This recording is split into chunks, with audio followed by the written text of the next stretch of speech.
The first computers used to be the size of an entire room. Then they were built to fit on your desk.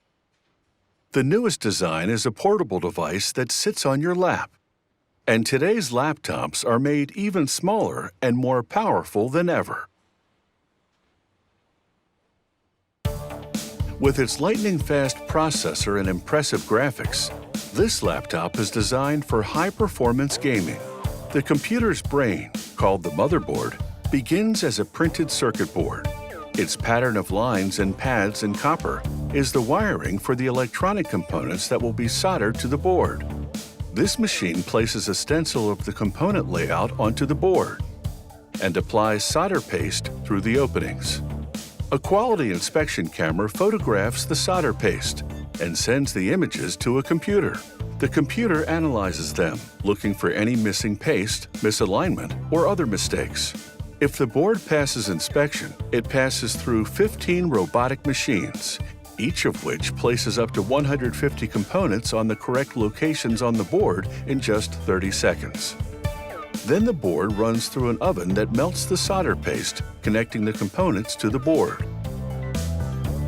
Another camera inspection ensures that the internal processor is correctly soldered and that no component is missing or shifted out of position. After function testing and a visual inspection, the motherboard moves to the assembly line and is set aside for the time being. Next, technicians manually assemble the top half of the laptop, called the panel kit. They place protection film on the 15-inch LCD screen. Then they plug in the cable that will connect the LCD to the motherboard. They insert the LCD screen into a frame, with the web camera and microphone already embedded.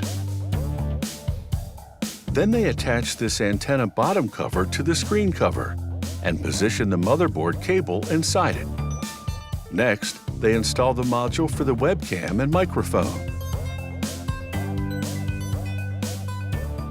They attach two hinges, which connect this panel kit to the rest of the laptop. Then they install the Wi-Fi antenna and the antenna bottom cover.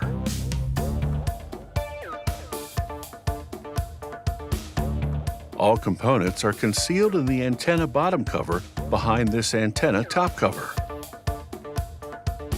They complete the panel kit by pressing in a thin metal frame around the screen.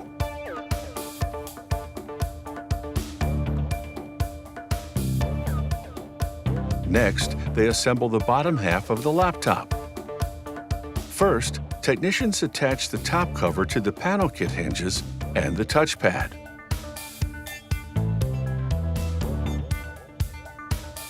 Then they install the right and left speakers in the top cover.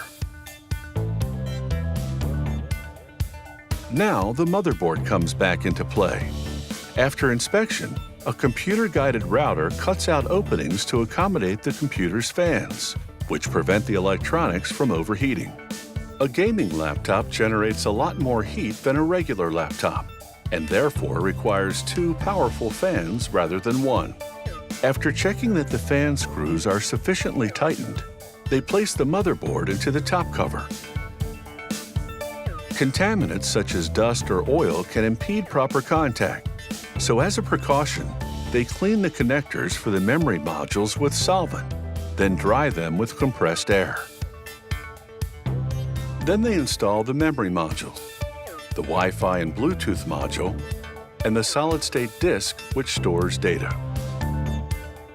They connect a high-capacity battery to the motherboard. Batteries for gaming laptops are typically larger because the faster processor and dual fans consume more power. The last component is the keyboard, which fits into a rectangular opening in the top cover of the bottom half. A laser etching machine marks the required information underneath. An automated machine tests numerous functions, and a quality control team tests several others, including the virtual reality feature. The LCD and keyboard color displays, and the keys. Not only must the keys function properly, they need to be durable, so enthusiastic gamers won't break them while playing.